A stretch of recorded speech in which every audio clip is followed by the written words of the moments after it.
No, nech sa ti páči. Takže, dobrý deň, moje meno je Anton Matič a dnes vám budem rozprávať o optických systémoch spojení s virtuálnym svetom. Takže najprv by som začal s tým, že vysvetlím, čo to vlastne ten haptický systém je. Haptický je týkajúci sa hmatu, pochádza z gréckeho slova haptikos. Keď si uvedomíme, že niečo sa má týkať hmatu, tak taký celkový nejaký haptický systém môže predstavovať taký ľudský organizmus. A tým pádom si môžeme aj uvedomiť to, že je tam veľmi dôležitá tá spätná väzba. Pokiaľ my narazíme rukou na nejaký predmet, tak automaticky mozog dostane nejaký signál a to je vlastne tá spätná väzba pri tom haptickom systéme, ktorý sa ľudia snažia namodelovať nejak počítačovo. Využitie týchto systémov je hlavne v lekárskej technike, v počítačových hrách, skúmanie nejakých neprístupných miestach, podmorské hladiny, respektíve vzdialené planéty. A taktiež v letectve, kde bol aj prvýkrát, alebo kde bol tak masovo prvýkrát využité to haptické snímanie. Taktiež tieto haptické systémy sú veľmi úzko späté s virtuálnou realitou. To budem o tom hovoriť trošku neskôr. Haptická technológia ako celok je vlastne komunikácia s užívateľom prostredníctvom nejakých hmatových zmyslov, pôsobením síl, vibrácií a pohybu.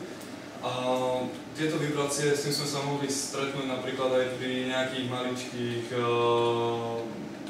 technických zariadeniach, ako sú telefóny, keď hráte nejakú hru a vám zavibruje telefón, pokiaľ narazíte na nejaký objekt, respektíve keď stlačíte nejaký gombík, tak vám to zavibruje. A to je takéto najprimitívnejšie chápanie toho pojmu haptická technológia.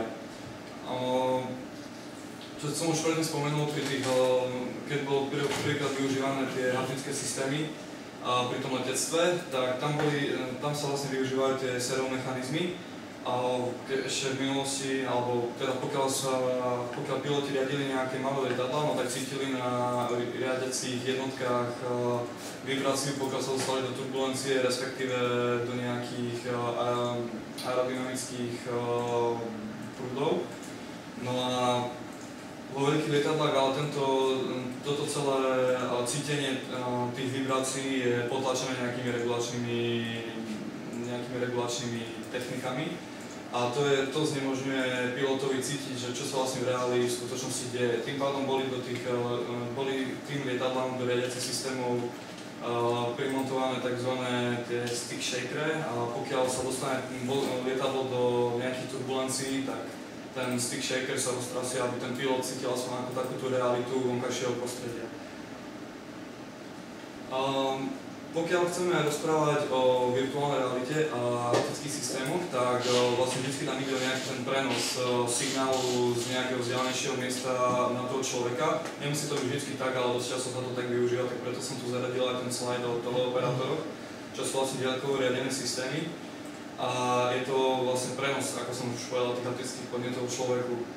Tým pádom sa vytvorí nejaký pocit existencie vzdialených reálnych objektov v prítomnosti človeka, ktorý využíva ten haptický teleoperátor.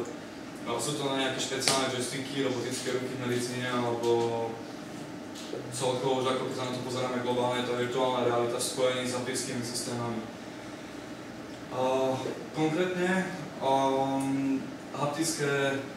haptické systémy, ako vlastne fungujú, alebo ako sa prenášajú tie signály z nejakého vonkajšieho podnetu človeku, tak ako tu vidíme na týchto obrázkoch, tak sú to nejaké špeciálne dotykové feedback kontrolery. Fungujú na takom princípe, že vlastne pokiaľ vidíme nejaký virtuálny objekt, v tomto prípade je to ešte iba na nejakom LCD-čku, tak tieto perá, oni vnímajú ten tvar toho objektu a pokiaľ my na neho nejakým spôsobom narazíme, ako v nejakej realite, tak on nám dá nejaký spätný odpor. Takže my to cítime, ako keby sme v skutočnosti sa dotýkali tohto virtuálneho predmetu. Tieto pera fungujú na klasickej technológii Slave Master. To je vlastne remote control device, je vlastne master, to je to dotykové pero, respektíve tie špeciálne joysticky a ovládaný systém, ale to je ten Slave ako otrok. Haptické systémy v medicíne. Tu už sa pomaličky približujeme ku tej súčasnému modelu virtuálnej reality aj spojený s haptickým systémom.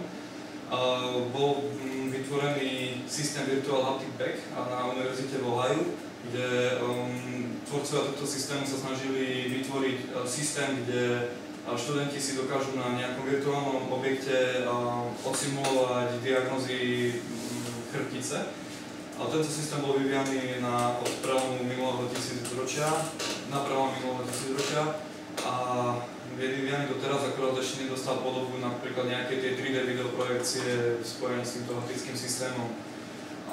Študenti si tým pádom môžu teda vyskúšať, teda môžu cítiť tie podnety, ako keby študovali nejakého reálneho pacienta, ale nevidia to 3D, takže nie je to ešte dostatočne také dokonalé.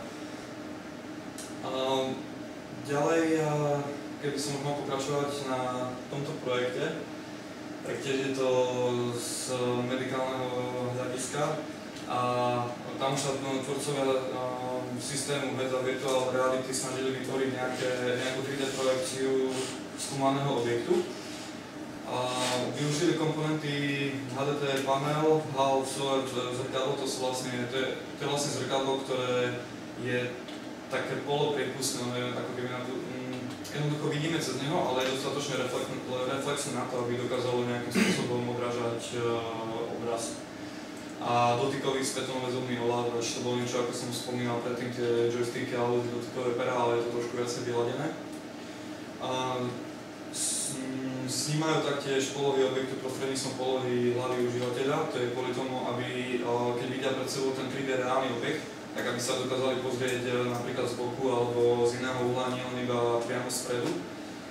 A táto technológia sa využíva, ako som povedal, v medicíne, v archeológii alebo v mechanickom inžinierstve. Ďalej vidíte, obrazok nie je veľmi kvalitný, lepšie je to vidno na nejakom videu, ale tu na operátor sa snaží nejakým spôsobom študovať chrbticu. Toto tu je to zrkadlo. To je vlastne ten LCD panel s zrkadlom a tu dole to nie je vidno, ale má ten ovládací prvok. A on pokiaľ sa snaží vnímať túto chrbticu aj s tými rebrami a ide s tým teda používa ten ovládací prvok, tak on normálne dokáže cítiť tie hrany tej kostry, lebo vždy, keď na ňu narazí, tak ten ovládací prvok mu robí nejakú tú spätnú väzbu, spätný tlak do tej ruky a dokáže veľmi presne, ten prístroj dokáže veľmi presne definovať tie okraje toho virtuálne snímaného objektu. Ináč pokiaľ som si to pozeral na tom videu, tak to vyzeralo dosť tak realisticky a použiteľne.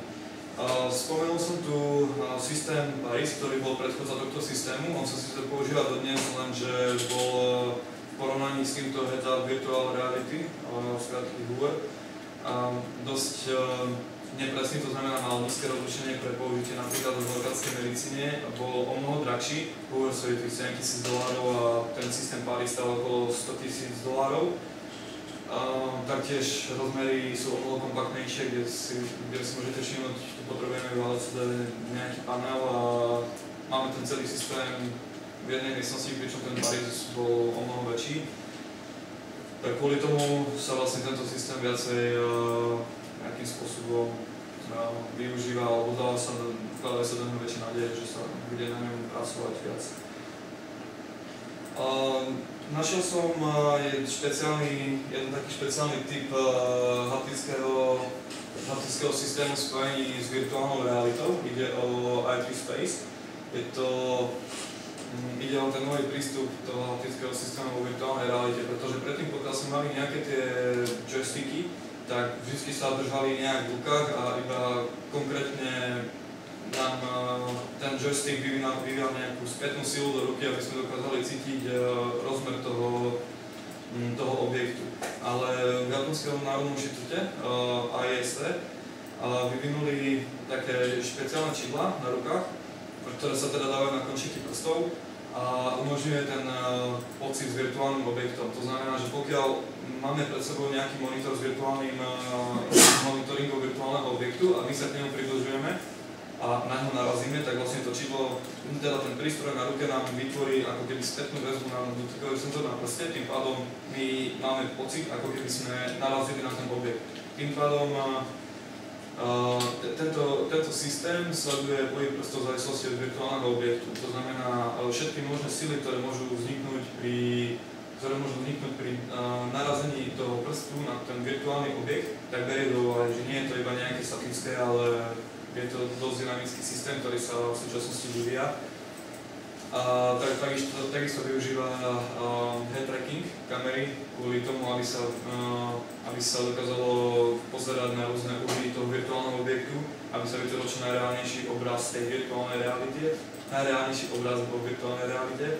A je tam množstvo kamier, ktoré zabraňujú vzniknutiu blind spotov,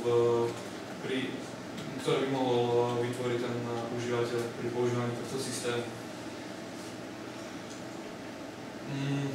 Keď som sa pozeral na všetky tie technológie, tak ma napadlo také, že čo by mohla priniesť tá budúcnosť. Som sa stretol napríklad pri tom Acrispace s miniaturizáciou tých aktuálnych riešení.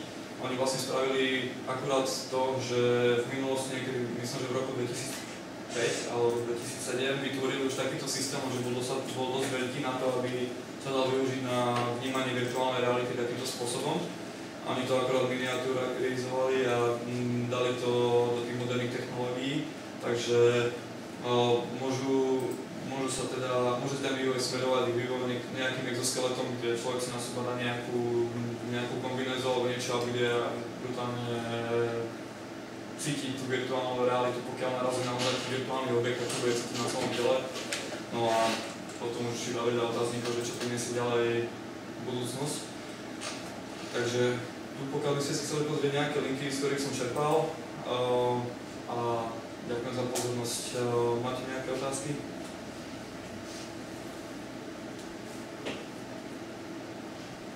Sú nejaké otázky? Nikto? Ani tí, čo prišli neskoro? No, mne by si mohol vysvetliť ten pojem blind spot. Blind spot, tak pokiaľ ty sa snažíš vytvoriť projekciu nejakej virtuálnej reality, tak sú rôzne na to možnosti. Jedna z nich je snímanie reality, alebo hovoríme teraz o mapovaní nejakých objektov do virtuálnej reality. Ty keď máš postavenú jednu kameru v rohu, tak ona ti vlastne môže urobiť projekciu iba z toho jedného uhla tej virtuálnej reality. Ale pokiaľ ty sa dostaneš mimo nejakého záberu, no tak už tam vznikne nejaké slabé miesto, ktoré tá kamera nezachytí a tým pádom tá projekcia tej reality do virtuálnej reality nebude presná. Takže to sú také tie blind spoty, že keď užívateľ by sa snažil nejakým spôsobom, napríklad nejaký chirurg využívať tú technológiu a dostal by sa, alebo sám by si zakryl nejaké miesto, tak by mohli mu uniknúť nejaké dôležité veci pri tej virtuálnej realite. Takže čím dáš viacej kamier, tak tým lepšie dokážeš vnímať všetky tie body, ktoré sa v skutočnosti nachádzajú v tej realite. Nejaká tiež nič v tomto momente?